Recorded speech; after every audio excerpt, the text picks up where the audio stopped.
बिस्मिल्लाहिर्रहमानिर्रहीम बोलते कालम के साथ मैं आमिर रज़ा खान और आज मैं खुश हूँ। कभी कभी मैं लुड्डी डाला करता तो आज मेरा फिर दोबारा दिल कर रहा है कि ऐसी ही एक लुड्डी जो है डाली जाए, क्योंकि अफ़गानिस्तान ने उस एरिया को जिसको वाहन बोलते हैं चीन के हवाले कर दिया है। जी हाँ, ये बड़ी खबर है कि अफ़गानिस्तान ने गो एडमिनिस्ट्रेटिवली तो वो अफ़गानिस्तान का ही हिस्सा रहेगा, लेकिन उसको चीन को दे दिया है। और ये वाहन की पट्टी आप भी जानते हैं, हमें भी इल्म है कि सिर्फ 16 किलोमीटर का एक छोटा सा एरिया है जिससे पाकिस्तान वस्ती एशियाई रियासतों से मिल जाता है। चीन का इसमें क्या फ़ायदा है? चीन ने यहाँ पर एक प्रोजेक्ट शुरू कर रखा है जिसको वाहन कॉरिडोर या M41 कहते हैं। इसका मकसद ये है कि एक ऐसा रोड तमीर किया जाए जो सिल्क रूट के साथ साथ चले।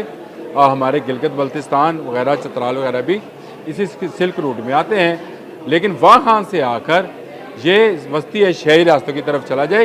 ये शॉर्टेस्ट वे टू वस्ती एशियाई रियासतें और यूरोप है, याद रखिएगा। और इसमें पाकिस्तान का क्या फ़ायदा है और मुझे क्यों मेरा दिल कर रहा था कि मैं लुडियाँ भी डालूँ, तो इस उसके भी मैं आपको वजाहत करता चला जाऊँगा। लेकिन 1200 किलोमीटर दूर की ये रोड है जिसको पामीर हाईवे भी कहते हैं। पामीर हाईवे इसलिए कहते हैं कि को हिंदू का जहाँ पाकिस्तान से ख़त्म होता है तो उससे अगला पामीर का सिलसिला जो है शुरू होता है। काफ़ी चटियल और पथरीले पहाड़ हैं, 4000 फुट से ज़्यादा बुलंदी है इनकी, और यहाँ पर ऑक्सीजन की भी कमी रहती है। चीन की तरफ से अगर यहाँ पर रोड तमीर की जाए तो वो काफ़ी मुश्किल है। इसीलिए चीन ने क्योंकि चीन खुद भी वाहन के साथ उसका एरिया लगता है, उसने पाकिस्तान को भी साथ शामिल करने का अंदिया दिया है और रोड की तमीर शुरू हो गई। सबसे बड़ी बात यह है, पामीर हाईवे की रोड की तमीर शुरू हो गई है और कहा जा रहा है कि 2027 में इसके 2 सेक्शन जो खोल दिए जाएंगे। एक चीन की तरफ सेक्शन है, दूसरा सेक्शन जो है इसका ताजिकिस्तान की तरफ से है, जहां दोशंबा से इस रोड को शुरू किया गया है।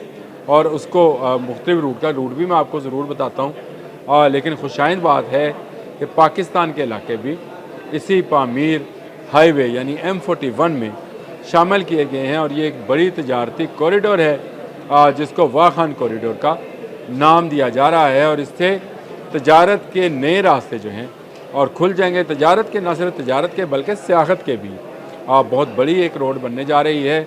कहते हैं कि 2027 तक 2 सेक्शन मुकम्मल होंगे और 2030 तक इसको तमाम इलाकों के लिए खोल दिया जाएगा। यानी चीन, पाकिस्तान, वाहन, अफ़गानिस्तान, वहाँ से ताजिकिस्तान, तुर्कमानिस्तान और फिर उसके बाद आपके पास बहुत सारी राहें खुली हैं जिस जहाँ जाना चाहें चले जाएं।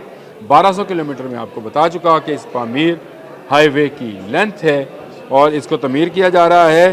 ताजिकिस्तान के दारुल हुकूमत दोशंबा से ये शुरू होगी और उसके बाद ये किर्गिस्तान की सरहद तक जाएगी। वहाँ से ये अफ़गानिस्तान के कॉरिडोर में दाखिल होगी जिसको वाहन कॉरिडोर कहा जाता है। और यहाँ से फिर ये खुर्दक, मुर्गाब, किर्गिस्तान, ताशकरगान, ये चीन का इलाका है जी, से होती हुई ये पाकिस्तान के गिलगित बल्तिस्तान को छूती हुई चीन में दाखिल हो जाएगी। ये बड़ी ज़बरदस्त एक डेवलपमेंट है। अगर एशियाई खत्तों की बात की जाए तो ये एक शिकस्त है, अगर आप समझें, भारत की, अमेरिका की, जिसने पाकिस्तान के तमाम हमसाया ममालिक को पाकिस्तान से बज़न कर रखा था, जिसमें सर फहरिस्त अगर नाम लिया जाए तो अफ़गानिस्तान है। अफ़गानिस्तान का ये इलाका जो वाहन है इस वक्त तालिबान के कंट्रोल में है। और आपको पता है पाकिस्तान के वज़ीर दाखिला सैयद मोहसिन रज़ा नकवी पिछले दिनों अफ़गानिस्तान में थे और वहाँ पर अमन के हवाले से, दहशतगर्दी के हवाले से तो बात हुई थी, तजारती हवाले से भी बात हुई थी। और ये कहा जा रहा है कि इस कॉरिडोर का खुलना जो है उसी बात गुफ्तो शनीद या बातचीत का शाखसाना या उसी का एक नतीजा या समर हो सकता है। ये एक बड़ी डेवलपमेंट है। चीन ने अपनी तरफ से रोड का आगाज़ कर दिया है।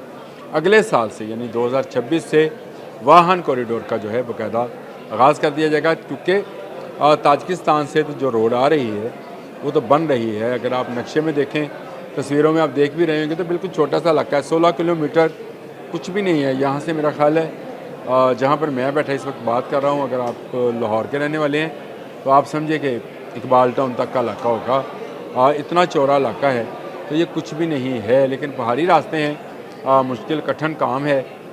यहाँ पर पाकिस्तानी और चीनी इंजीनियर जो हैं मिलकर काम करेंगे और वाहन कॉरिडोर को मुकम्मल करेंगे। इस कॉरिडोर के मुकम्मल होने से चीन का वो जो वन वर्ल्ड वन रोड वाला प्रोजेक्ट है उसको मज़ीद तकवीन मिलेगी। पाकिस्तान में सी पैक के प्रोजेक्ट्स को जो है वो ताकत मिलेगी और वस्ती एशियाई से बहुत सारा जो माल है वो इसी रास्ते से चीन, और चीन का बहुत सारा माल इसी रास्ते से वस्ती एशियाई और फिर यूरोप के तक पहुंचेगा। पाकिस्तान इसमें सिर्फ अपना हिस्सा वसूल करता चला जाएगा। खुद पाकिस्तान की दरामदात और बरामदात में भी बेपनाह इजाफा हो जाएगा, जिससे रेवेन्यू आएगा, डॉलर्स आएंगे, या पैसे की रेल पेल होगी। जिन जिन इलाकों से ये रोड गुजरेगी वहाँ वहाँ तरक्की और खुशहाली आती चली जाएगी। आपको पता है कि पाकिस्तान में तजारत के बेपनाह मौके मैसर हैं, और पाकिस्तान बहुत सारे आज़रबाईजान समेत बहुत सारे ममालिक के साथ ना सिर्फ दिफाई बल्कि मुआशी ताउन में भी यकीन रखता है। और कारोबारी नुक्ता निगाह से ही इस वक्त हमारे आर्मी चीफ चीन में हैं, जहाँ पर वो बहुत सारे मामलात में जो सी पैक से रिलेटेड हैं गुफ्तो शनीद कर रहे हैं। और शायद ये भी उसी की एक खुशखबरी है कि चीन ने अब वाहान में वाहान हाईवे जो है पामीर हाईवे, उसका नाम है M41 कहते हैं, वाहन कॉरिडोर है, उसका ऐलान हो गया है। बड़ी खुशाइंद है। अभी आने वाले चंद दिनों में इसका इफ्तिताह हो जाएगा और इस इफ्तिताह के बाद रोड की तमीर शुरू हो जाएगी। वहाँ अमन व अमान के लिए तालिबान हुकूमत ने अपनी ज़िम्मेदारी ली है, क्योंकि तालिबान भी समझते हैं कि दहशतगर्दी से नहीं, कारोबार करने से उनके मुल्क को फ़ायदा हो सकता है, वहाँ के रहने वाले लोगों में खुशहाली आ सकती है। तो इसी बिज़नेस के तौर पर वाहन कॉरिडोर को देखा जा रहा है। बहुत ही अहम इलाका है। यहाँ पर इस्माइली शिया हज़रात की जो है वो अक्सरियत है जो यहाँ पर आबाद हैं। इंतहाई शरीफुल नफ्स और मासूम किस्म के अफराद हैं, लेकिन यहाँ पर कुछ दहशतगर्द जो थे उन्होंने भी अपने ठिकाने बना रखे थे, लेकिन तालिबान ने उनका सफाया करना शुरू कर दिया और उनको वाहन कॉरिडोर से दूर दराज के इलाकों में भेजना शुरू कर दिया है। कुछ की गिरफ्तारी कर ली गई है, कुछ को मुल्क बदरी का सामना है, और कुछ को दूर दराज के इलाकों में जिनकी फैमिलीज़ हैं उनको आबाद किया जा रहा है। तो एक नई डेवलपमेंट जो है ये सामने आई थी। मैंने कहा पामीर हाईवे के हवाले से आपको आगाह कर दिया जाए। 2030 तक ये मामला जो है ये मुकम्मल हो जाएगा। सी पैक का ये एक ऐसा हिस्सा था जिसमें हमेशा ये खौफ रहता था कि शायद अफ़गानिस्तान में अमन व अमान की सूरत हाल कभी दुरुस्त ना हो, और शायद ये एरिया जो है कभी कनेक्ट ना हो सके दुनिया के साथ। लेकिन अब चीन, पाकिस्तान, अफ़गानिस्तान, ताजिकिस्तान और किर्गिस्तान ने फ़ैसला कर लिया है कि वाहन की पट्टी को, वाहन कॉरिडोर को एक मजबूत मुआशी तजारती हब बनाया जाए। अब तक के लिए इतना ही। अल्लाह।